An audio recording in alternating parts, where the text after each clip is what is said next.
নির্বাচন কবে হবে বা কদিন সময় হবে, আমরা দেখেছি যে নানা রকম মত আছে। কেউ বলেছেন এটা 2 বছর হতে পারে, কেউ বলেছেন 5 বছর, কেউ কেউ বলেছেন 8-10 বছর লাগতে পারে। কিন্তু সাম্প্রতিক আমরা দেখেছি যে গতকাল বিবিসিতে একটি সাক্ষাৎকারে সেনাবাহিনী প্রধান তিনি সুনির্দিষ্টভাবে 18 মাসের কথা বলেছেন, যে 18 মাসের মধ্যে নির্বাচনের ব্যবস্থা করা হতে পারে, এ ধরনের একটা ধারণা দিয়েছেন। যদি এই সময়ের মধ্যে নির্বাচন করা হয় তাহলে কি একই ঘটনা ঘটলো কিনা, যে আসলে সংস্কারের যে এজেন্ডা সেটিতে আসলে কতটা সফলকাম হওয়া যাবে? বুলবুল আহমেদ, আপনি বলুন কেন কেন সেনাপ্রধান এই ঘটনার পরেও, এই অভিপ্রায়ের পরেও তিনি 18 মাসের কথা বললেন? 18 মাসটা আসলে খুব কম সময় হয়ে যায় কিনা, মোহন ভাইরা যেমন প্রত্যাশা করেন?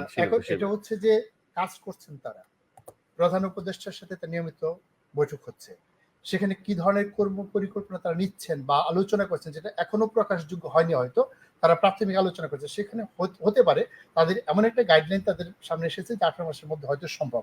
বাট সবকিছু তো সময় এক্সটেনশন করা হয়, এটা তো দোষের কিছু না। আর তিনি যেহেতু আবার এক্সটেনশন হতে পারে, হ্যাঁ হতে পারে, এটা দূষণের কিছু না। এখন কথা হচ্ছে যে আমরা যে প্রত্যাশা নিয়ে এই কাজটা করছি, সরকার যদি সেই রাস্তায় থাকে জনগণ তাকে সাপোর্ট করে যাবে। যদি সেই রাস্তা থেকে অন্যদিকে যেতে চায় তাহলে জনসমর্থনের প্রবলেম হবে। আপনি একটা কথা বলেছেন যে দলগুলো সংস্কার হবে কবে। আপনি যদি একটা পাতিলের মধ্যে, এই চুলার মধ্যে তো আপনি ওই না দিয়ে, আগুন না দিয়ে যত পণ্যই দেন, রান্না তো হবে না। একটা দেশ যদি আপনি ঠিক মতো কাঠামোর মধ্যে নিয়ে যেতে না পারেন, সিস্টেমের মধ্যে নিয়ে যেতে পারেন, এখানে শত শত দল গঠন করেন, একটা দল ভালোভাবে তার দল চালাতে পারবে না। আর সিস্টেম যখন ঠিক করবেন তখন যে দলে আসবে তাকে সিস্টেম অনুযায়ী চলতে হবে। এটা আপনি বিভিন্ন দেশ দেখেন, যে সমস্ত দেশের সিস্টেম ঠিক সেখানে সব দল ঠিক, সব প্রতিষ্ঠান ঠিক।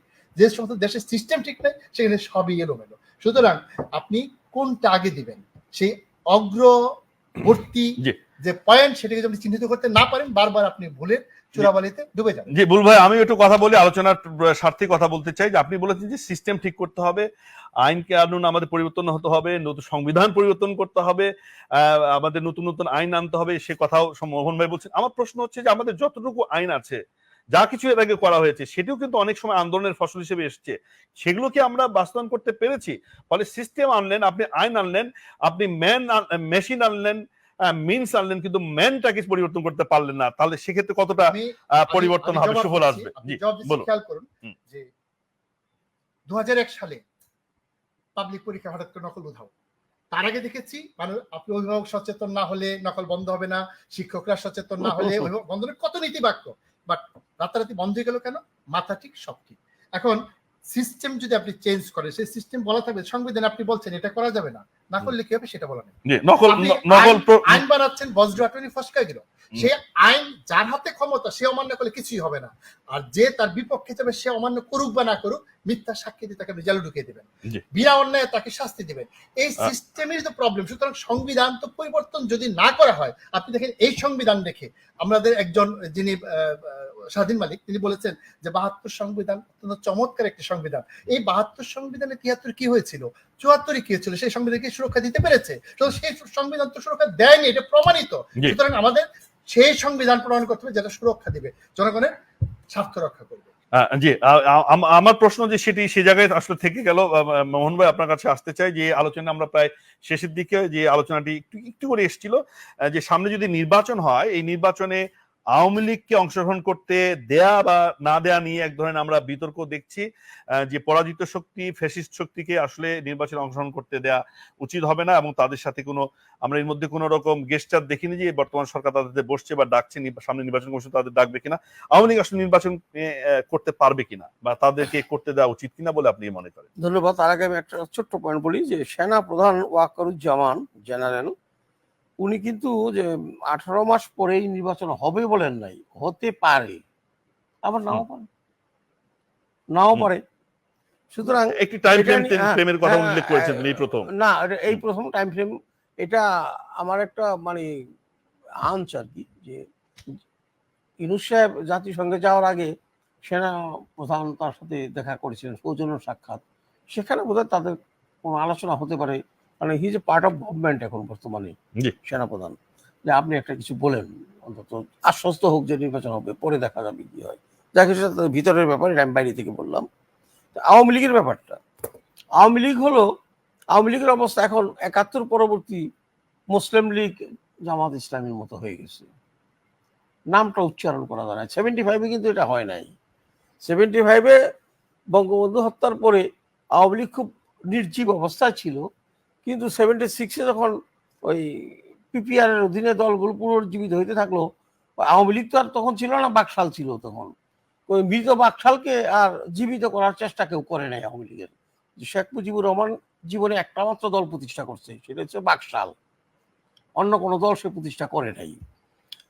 তো তাদের সেই নেতার প্রতিষ্ঠিত দলটাকে আর পুনরুজ্জীবিত করার তাগিদ অনুভব করলেন না। কি জন্য? যে দেশবাসীর কাছে বাকশাল তখন একটা ঘৃণিত শব্দ, একদম ঘৃণিত শব্দ। এই ঘৃণিত শব্দের লিগেসি বহন করা ওই তখন আওয়ামী লীগ নেতাদের মধ্যে ওই সাহসটা ছিল না। যেই জন্য জোহরা তাজউদ্দিনকে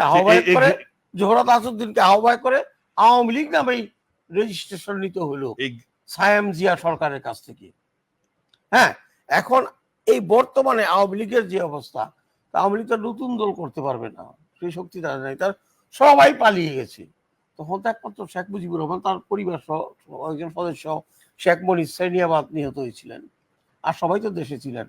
তারপরে 3রা নভেম্বরে জেলখানায় 4 জন শীর্ষ নেতা আর সবাই তো ছিলেন। ফলে 76 সালে যখন তারা দলটা আবার পুনরুজ্জীবিত করে আওয়ামী লীগ নামে, তখন মোটামুটি দলের একটা কাঠামো ছিল, কিন্তু এখন সব পালিয়ে গেছে, একদম সব পালিয়ে গেছে, আর বাকিরা জেলে। এই মুহূর্তে আওয়ামী লীগ যদি নির্বাচনী মাঠে নামতে চায়, তাহলে সে পুনরায় ওই শক্তি নিয়ে নামতে পারবে না। আর নির্বাচন আওয়ামী লীগ করতে পারবে কি পারবে না, এটা সরকারের ডিসিশনের উপর নির্ভর করে। সরকার যদি মনে করে যে 15 বছরের স্বৈরাচারী শাসন এবং শেষ মুহূর্তে সে যে গণহত্যা, এই যে 1430 জন নিহত হয়েছে, শহীদ হয়েছে এই আন্দোলনে, এই গণহত্যার অপরাধে যদি তাদেরকে এই গণহত্যাকারী দল হিসাবে নিষিদ্ধ করে সরকার, তাহলে তারা নির্বাচন করতে পারবে না সরকারি আইন অনুযায়ী নিষিদ্ধ করা হইলে। আর যদি নিষিদ্ধ না করে, কিন্তু তাহলে তাদেরকে নির্বাচনে আসতে বাধা দেওয়ার কেউ নাই, কারো রাইট নাই। দল নিষিদ্ধের সংস্কৃতি ভালো না, আমরা উপদেষ্টার মধ্যে শুনেছি, উপদেষ্টাই বলেছেন করবে না। আমি জানি করবে না, এটা শেষ পর্যন্ত মনে হয়, আমার অনুমান। যদি আওয়ামী লীগ নির্বাচনের নামে, বুঝছেন, তাহলে কি হবে? তাদেরকে তো কেউ বাধা দিতে পারবে না। আমার মনে করেন বিএনপি তার প্রধান প্রতিদ্বন্দ্বী, বিএনপি কি আওয়ামী লীগের উপর চড়াও হবে লাঠি নিয়া? তাহলে তো বিএনপি আবার আওয়ামী লীগ হয়ে গেল, চরিত্রটা একই চরিত্র দেখা দিবে। যে এখন আওয়ামী লীগ দুর্বল, তাকে বিএনপি দৌড়াচ্ছে, মার্কা নৌকা মার্কা নিয়ে কোথাও যেতে দিচ্ছে না, তাহলে জনগণের কাছে কি প্রমাণিত হবে যে বিএনপি তো সে আওয়ামী লীগের চরিত্র? আওয়ামী লীগ বিএনপি ধানের শীষ নিয়ে নামতে দেয় নাই, বিএনপি এখন আওয়ামী লীগের নৌকা নিয়ে নামতে দেয় না, তাহলে পাবলিক ইম্প্যাক্ট বা বলেন ইমপ্রেশনটা কি হবে? বিএনপির প্রতি বিরূপ হবে, সমালোচিত হবে। বিএনপি তো সেটা করবে না, বা করতে পারবেও না, তাদের ইমেজের জন্য করতে পারবে না। তখন আওয়ামী লীগ একটা স্পেস পাবে। তাদের ভোটের ফলাফল কি হবে সেটা পরে, হয়তো দেখা গেল 10টা আসনও পায় নাই, কিন্তু তারা মাঠে নামতে পারবে, নির্বাচনী মাঠে নামতে পারবে, যদি সরকার নামতে দেয়, তাদেরকে যদি নিষিদ্ধ না করে। তাহলে নিষিদ্ধ না করলে তাদের নির্বাচনে অংশগ্রহণ বন্ধ করা যাবে।